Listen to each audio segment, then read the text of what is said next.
ఆదిదేవ ఆదిదేవాయ నమ. ఆది కారణం స చాసౌ దేవశ్చేతి ఆదిదేవ ద్యోతనాది గుణవాన్వా దేవ.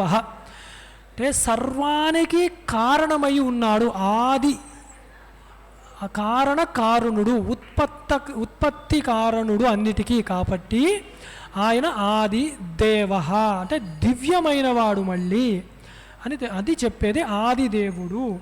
పురందరాయ నమ. సురశత్రూణాం పురాణాం దారణాత్స పురందర. సురుల యొక్క శత్రువులు అంటే దేవతల యొక్క శత్రువుల యొక్క శరీరాలని ఛేదించేవాడు కాబట్టి, పురములను వారి యొక్క లోకాలను చిన్నాభిన్నము చేసేవాడు కాబట్టి పురందరుడు అన్నారు.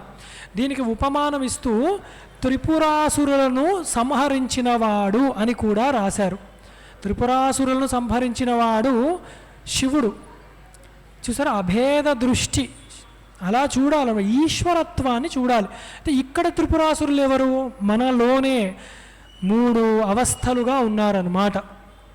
ఏమిటి అదంటే జాగృత్ స్వప్న సుషుప్తి అవస్థలలో లేదా స్థూల సూక్ష్మ కారణ శరీరములుగా ఆ పురములు ఉన్నాయి. శరీరములు అంటున్నాగా, స్థూల శరీరము, సూక్ష్మ శరీరము, కారణ శరీరము, అవే పురములు.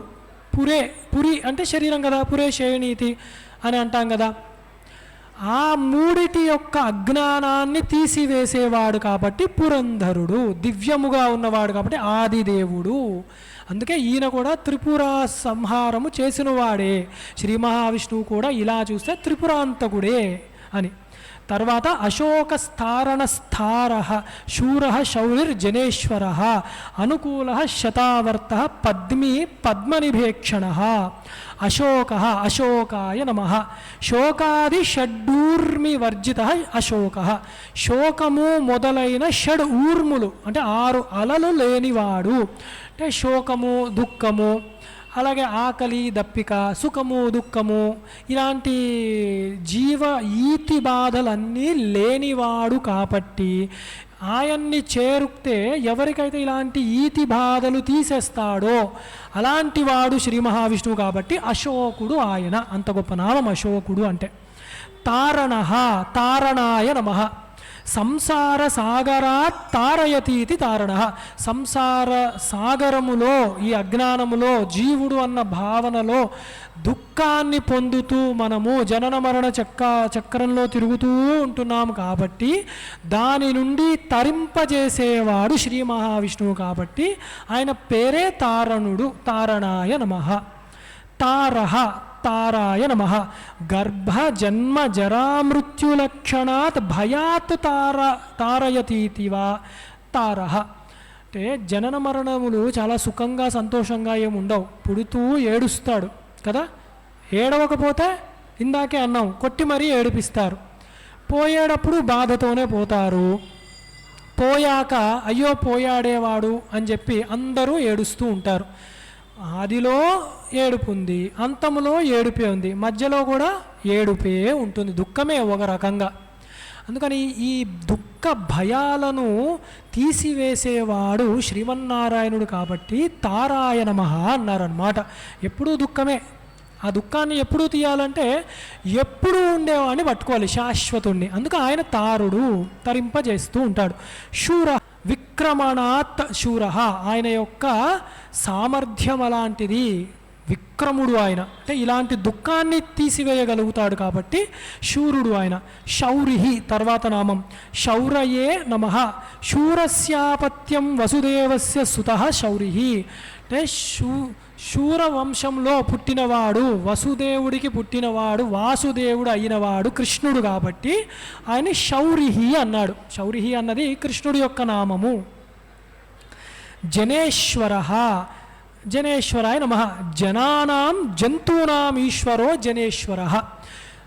జనములు అంటే పుట్టిన వాళ్ళు, పుట్టే స్వభావము కలిగిన వాళ్ళని జంతువులు అంటారన్నమాట. జనన స్వభావము కలిగిన వాళ్ళు. వాళ్ళందరికీ కూడా ఈశ్వరుడై ఉన్నాడు. అంటే బ్రహ్మాది స్తంభ పర్యంతము అన్నిటికీ కూడా ఈశ్వరుడు ఆయనే. ఇంకో లోకం ఏదో ఉంది, అక్కడ ఏదో ప్రభువు ఉంటాడు అన్న భ్రమ అవసరం లేదు. పుట్టే స్వభావం ఉందంటే వారికి జగన్నాథుడు, జనేశ్వరుడు శ్రీ మహావిష్ణువే. తర్వాత అనుకూలాయ నమః. ఆత్మత్వేన హి సర్వేషాం అనుకూలః నహి స్వస్మిన్ ప్రాతికూల్యం స్వయమాచరతి అని. అంటే మన ఆత్మస్వరూపముగా మనకి అనుకూలముగా ఉన్నాడు. అంటే ఈ శరీర నిర్మాణానికి తగ్గట్టుగా ఆయన ఉన్నాడనమాట, ప్రతి అవస్థలో, ప్రతి వ్యవస్థలో కూడా. అలాగే శతావర్తాయ నమః. ధర్మత్రాణాయ శతమావర్తనాని ప్రాదుర్భవ అస్యేతి శతావర్తః. యద్వా నాడీశతే ప్రాణరూపేణ వర్తయతి ఇతివా. ధర్మముని స్థాపించడానికి అనేకములుగా ఆయన వస్తూ ఉంటాడు, అనేకములుగా ఆయన లీలలు చూపిస్తాడు అని అర్థము. ప్రాణనాడులలో 100 ప్రాణనాడులలో అతీతముగా 101 ప్రాణనాడిగా ఉన్నవాడు. ప్రశ్నోపనిషత్తులో ఉంటుంది ఈ రహస్యం. అలా ఉన్నవాడు ఈశ్వరుడే అయ్యున్నాడు. జగద్గురువులు కాబట్టి వారు సమన్వయం చేయగలరన్నమాట. శృతి స్మృతి పురాణానామాలయం కరుణాలయం నమామి భగవత్పాదం శంకరం లోకశంకరం. అలాగే పద్మినే నమః. పద్మహస్తే విద్యతే ఇది పద్మి. పద్మములు హస్తము యందు ధరించినవాడు అని ఒక అర్థం. అసలు ఆయన హస్తములే పద్మముల వలె, పద్మముల రంగులో ప్రకాశిస్తూ మృదువుగా, సౌమ్యముగా, చక్కగా ఉంటాయి. అంటే వరాలు ఇస్తాయి. పద్మములు అంటే వికసించే స్వభావము. ఈయన వర్షి కదా, వర్షిస్తూ ఉంటాడు, వికసిస్తూ ఉంటాయి, వరాలనిస్తూ ఉంటాడు. వరద ఆయన పేరు, అందుకని పద్మి ఆయన పేరు. పద్మనిభేక్షణ. పద్మనిభేక్షణాయ నమః. పద్మనిభే ఈక్షణే దృశావస్యేతి పద్మనిభేక్షణ. పద్మముల వంటి కళ్ళుతో పద్మములు ఎలా వికసిస్తాయో అట్లాంటి చక్కని చూపుతో అందరినీ చూస్తూ ఉంటాడు. అలా చూస్తే ఏమవుతుంది అంటే ఆయన ఈక్షణములతో, ఆయన దృష్టితో మన హృదయ పద్మములు వికసిస్తూ ఉంటాయన్నమాట. అందుకని పద్మ నిభేక్షణుడు ఆయన. ఆయన వికసించిన చూపులతో చూస్తే మన హృదయములో వికసిస్తూ ఉంటుంది జ్ఞానతత్వము. తర్వాత పద్మనాభో అరవిందాక్ష పద్మగర్భ శరీరభృత్ మహర్ధిర్ వృద్ధో వృద్ధాత్మో మహోక్షో గరుడధ్వజ. ఆ నామముల యొక్క అర్థములే కొనసాగించినట్లుగా ఉంటాయి ఇవి. పద్మనాభ. పద్మనాభాయ నమః. పద్మస్య నాభౌ మధ్యే కర్ణికాయాం స్థిత ఇది పద్మనాభ. పద్మము యొక్క నాభిలో, పద్మనాభుడు అంటే అప్పుడు నాభి అందు పద్మము కలిగినవాడు. కానీ జగద్గురువులు ఇది రెండోసారి వచ్చింది కాబట్టి ఆయననే పద్మములో ఉంటాడు. అంటే హృదయము యొక్క పద్మములో, ఆ పద్మములో దుద్ది ఉంటుంది, ఆ దుద్ది లోపల దర్శిస్తాడు. అంటే వికసించిన హృదయాలలోనే గోచరమవుతాడు పరమాత్మ. అందున ఎక్కడ మామూలుగా వికసిస్తే సరిపోదు, దానిలో దుద్ది అంటే సారము, తేనె దానిలో ఉంటుంది, అది పుచ్చుకోగలగాలి. అప్పుడు మనం మందార మకరంద మాధుర్యములో తేలు మకరందువునే మదనములకు అన్నమాట అర్థమవుతుందన్నమాట. అలా తీసుకోగలగాడు భగవతత్వం. ఎక్కడా బయట కాదు, ఇక్కడే ఈ హృదయ కోశముల లోపల ఉన్న పరమాత్మ తత్వాన్ని స్వీకరిస్తూ ఉండాలి. అప్పుడు మనకు ఆ ఆనంద రసము ఆయనే అయ్యున్నాడు, రసోవై సహా అన్నది అర్థమవుతుంది. కాబట్టి పద్మనాభుడు. అరవిందాక్ష. అరవిందాక్ష నమః. అరవింద సదృశే అక్షిణి అస్యేతి అరవిందాక్ష. అరవిందుములో లాగా ఆయన చూపులు ఉంటాయి. అంటే ఇందాక పద్మనాభ అన్నారు కదా, మన హృదయ పద్మములు. అరవిందుడు అంటే సూర్యుడి యొక్క ప్రకాశముతో విచ్చుకునే స్వభావం కలిగినవి. అంటే సూర్యుడి ప్రకాశముతో విచ్చుకునే దృష్టి మన యందు ప్రసరింపజేస్తూ ఉంటాడు. సూర్యుడు అన్నప్పుడే బుద్ధి, జ్ఞానము, జ్ఞాన దృష్టి కలిగిన వాడు, జ్ఞాన ప్రసారము చేస్తూ ఉంటాడు. అప్పుడు మన బుద్ధి హృదయములలో భగవత్తత్వము వికసిస్తూ ఉంటుంది. తర్వాత పద్మగర్భాయ నమః. పద్మస్య హృదయాఖ్యాస్య మధ్యే ఉపాస్యత్వాత్ పద్మగర్భ. హృదయ పద్మము ఒకటి ఉన్నది, దాని యందు ఉపాసించిన వారికి గోచరం అవుతూ ఉంటాడు. యోగి హృత్పద్మనిలయే అంటాం. అందుకే యోగుల యొక్క పద్మ హృదయములో వికసిస్తూ ఉంటాడు. యోగము అయ్యుండాలి, యోగి అయ్యుండాలి అని. శరీరభృతే నమః. శరీరాన్ని ధరించేవాడు, కాపాడేవాడు. పోషయన్ అన్నరూపేణ ప్రాణరూపేణ వా శరీరిణాం శరీరాన్ని ధారయన్ శరీరభృత్. అన్నరూపముగా ప్రాణరూపముగా శరీరాన్ని నిలబెడుతూ ఉండేది పరమాత్మయే. తిన్న అన్నము అరగాలి, వంట పట్టాలి, ఓజస్సుగా తేజస్సుగా మారాలి అంటే ఈశ్వరుడే శరీరభృతుడై ఉన్నాడు. శరీరాల్లో భర్తగా భరించేవాడుగా ఉన్నాడు. అందుకే మనము అన్నం తింటూ కూడా ఇది అహం వైశ్వానరో భూత్వా ప్రాణినాం దేహమాశ్రిత ప్రాణాపాన సమాయుక్త పచాన్యన్యం చతుర్విధం ఎందుకంటున్నాము? అది ఇదే ప్రార్థన. నీవు ఆ శరీరంలో ఇది బలంగా మారకపోతే నాకు అన్నం అరగలేదు సరదాగా అంటారు కదా, తింటే ఆయుసం తినకపోతే నీరసం అని. అలా తయారవుతుంది లేకపోతే. అందుకని అది చక్కటి శక్తిగా మారాలి, ప్రాణశక్తిగా కూడా. అందుకు ఆయన శరీరభృతుడై ఉన్నాడు. అలాగే మహర్ధయే నమః. మహతీ వృద్ధిర్విభూతిరస్యేతి మహర్ధి. ఆయన విభూతులతో ఆయన వృద్ధి చెందుతూ ఉంటాడు, ఈ విశ్వాన్ని వృద్ధి చేస్తూ ఉంటాడు కాబట్టి మహర్ధి అని. తర్వాత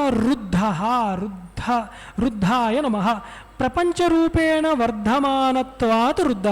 ఆయన అవ్యక్తుడు, కనపడడు, నిర్గుణ నిరాకారుడు, కానీ ఆయన వృద్ధి పొందుతున్నాడు. సృష్టి జరుగుతున్నట్టు కొనసాగుతున్నట్లు ఆయన కూడా అలాగే అవతారాలు తీసుకున్నప్పుడు దేహవానివ జాతవానివ దేహవానివ అంటారు జగద్గురువులు. పుట్టినవాని వలె, పెరిగినవాని వలె, తిరుగుతున్నవాని వలె. ఏమిటంటే నిజంగా ఆయనకి పెరగడము లేదు, తరగడము లేదు. అవ్యక్తుడు, అక్షరుడు, అచ్యుతుడు, కానీ మరి అలా కనపడుతున్నాడు కాబట్టి రుద్ధ. కనపడుతున్నాడు కాబట్టి వృద్ధుడు అనుకోండి అని. వృద్ధాత్మ. వృద్ధ పురాతన ఆత్మ యస్యేతి వృద్ధాత్మ. పురాతనమైన వాడు ఆత్మ. ఆయన ఏ ఆత్మ? జీవాత్మన పరమాత్మన? భగవద్గీతలో చూడండి అలా కూడా ఎక్కడా చెప్పలేదు. మాట్లాడింది ఒక ఆత్మ గురించి. అందుకే ఏకమేవాద్వితీయం బ్రహ్మ. ఆత్మ ఒకటే ఎప్పుడూ కూడా ఉన్నది. విజ్ఞేయ ఆత్మ విజ్ఞేయ అన్నారన్నమాట శాస్త్రంలో. ఆ ఆత్మని తెలుసుకో. అందుకే ఎప్పటి నుంచి ఉన్నది ఒక ఆత్మయే. పురాతనమైనది అంటే పాతబడిపోయిందా? పాతబడింది కాదయ్యా, అది ఎప్పుడు నూతనముగా ఉందన్నమాట. పురా నవ ఇది పురాతనం అని. పురాణం అంటే అర్థం అది ఎప్పటి నుంచి నవముగా నూతనముగా ఉంది కాబట్టి అని చెప్తున్నారు. అందుకు అది వృద్ధాత్మ. మహాక్షాయ నమః. మహతి అక్షిణి మహాంత్యక్షిణి వా అస్యేతి మహాక్ష. గొప్ప కళ్ళు కలిగినవాడు, గొప్ప సాక్షిభూతముగా ఉన్నవాడు. ఎవరు ఏది ఎక్కడ ఎలా చేసినా అది తెలిసిపోతుంది. అంటే నాస్తికుడు దేవదూషణ చేశాడు, ఆయన పట్టుకుంటాడు.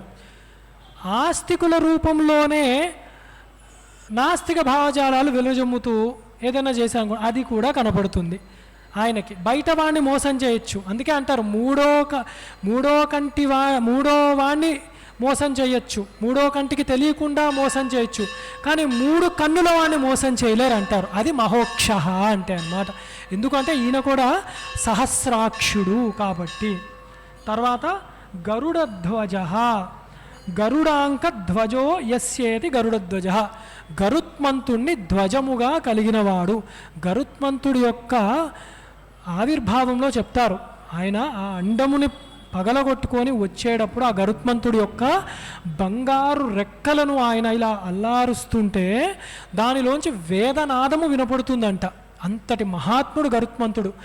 ఆయన మీద ఎక్కి తిరుగుతున్నాడు, ఆయన పతాకముగా కలిగి ఉన్నాడు శ్రీ మహావిష్ణువు. అంటే వేదస్వరూపుడు, నాదస్వరూపుడు అని అర్థం అన్నమాట.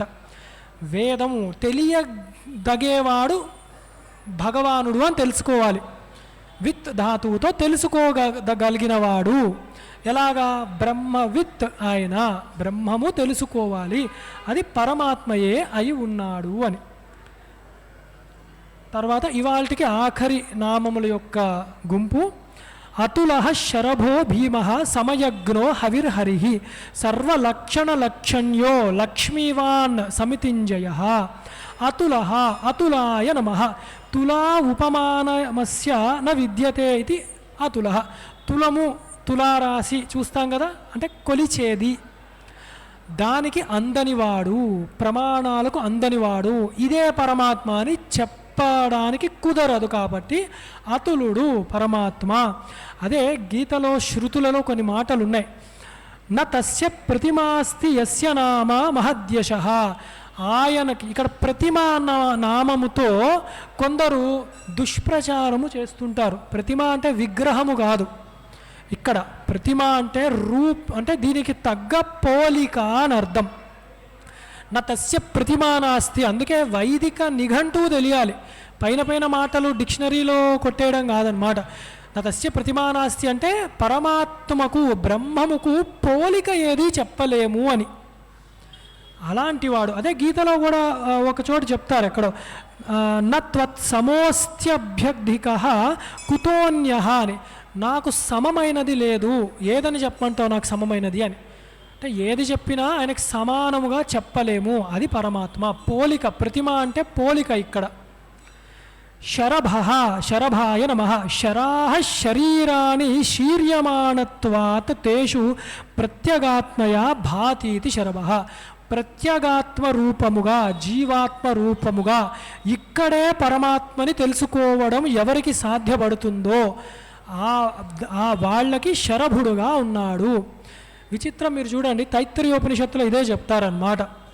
ఒక తండ్రి దగ్గరికి భృగు వారుని సంవాదంలో చెప్తారు.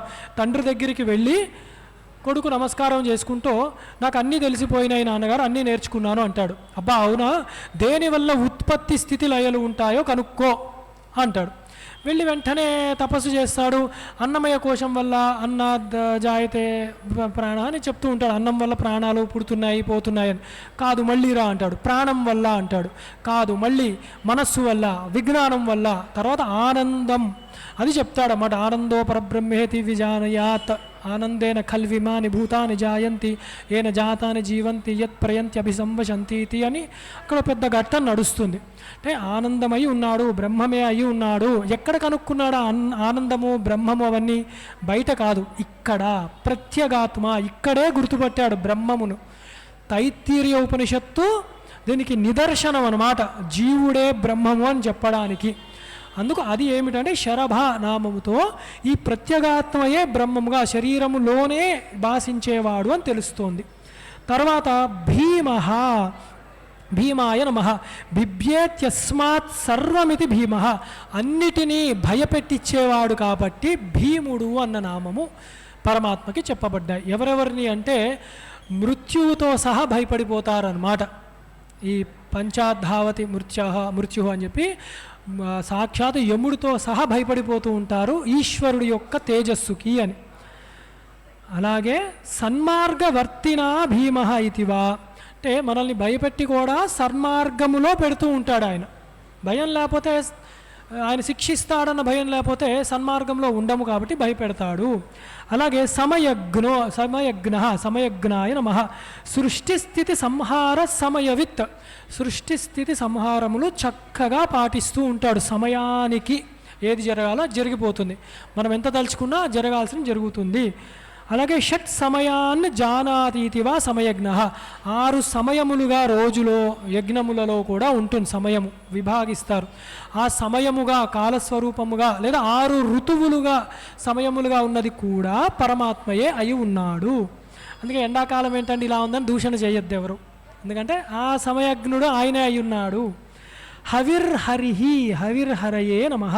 యజ్ఞేషు హవిర్భాగం హరతీతి హవిర్హరి. చాలా గొప్పది ఇది. ప్రతి యజ్ఞములో హవిస్సు వేస్తారు.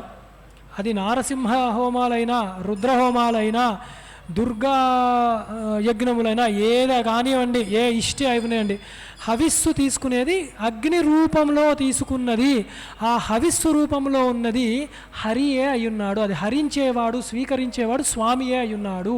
అందుకు యజ్ఞపురుషుడు ఆయన, యజ్ఞో వై విష్ణు అని. అలాగే సర్వలక్షణ లక్షణ, అయితే సర్వైర్లక్షణై ప్రమాణై లక్షణం జ్ఞానం జాయతే యత్తద్వినిర్దిష్టం సర్వలక్షణ లక్షణం తత్ర సాధు సర్వలక్షణ లక్షణ్య తస్యైవ పరమార్థతత్వం. సాధువుల యందు సర్వలక్షణములుగా గోచరించేది, సాధువులకు పరమాత్మ యొక్క తత్వము లక్షణము గోచరింపజేసేది శ్రీ మహావిష్ణువే అయి ఉన్నాడు. వేరే వాళ్ళకి గోచరం రాదు. అందుకే ఎన్నోసార్లు మీరు గీతలో చూడండి, భగవద్గీతలో వేత్తి మాం తత్వ తత్వత తత్వత తత్వత, ఈ తత్వత అన్నది వినపడుతూ ఉంది. అందుకని అది ఎప్పుడూ ఉంటుంది, తత్వము కలిగిన వాడే తెలుసుకుంటాడు అని. లక్ష్మీవాన్ లక్ష్మీవతే నమః. లక్ష్మీర్యస్య వసతి నిత్యం వసతీతి లక్ష్మీవాన్. లక్ష్మి శ్రీ మహాలక్ష్మి అష్టలక్ష్ములు కూడా మోక్షలక్ష్మితో సహా, ఐశ్వర్యలక్ష్మే కాదు, అన్ని లక్ష్ములు కావాలి మనకి. ఇవన్నీ ఈ లక్ష్మి అన్నవన్నీ కూడా ఈశ్వరుడికి సహజముగా ఉండే ఐశ్వర్యాన్నే లక్ష్మి అంటారు.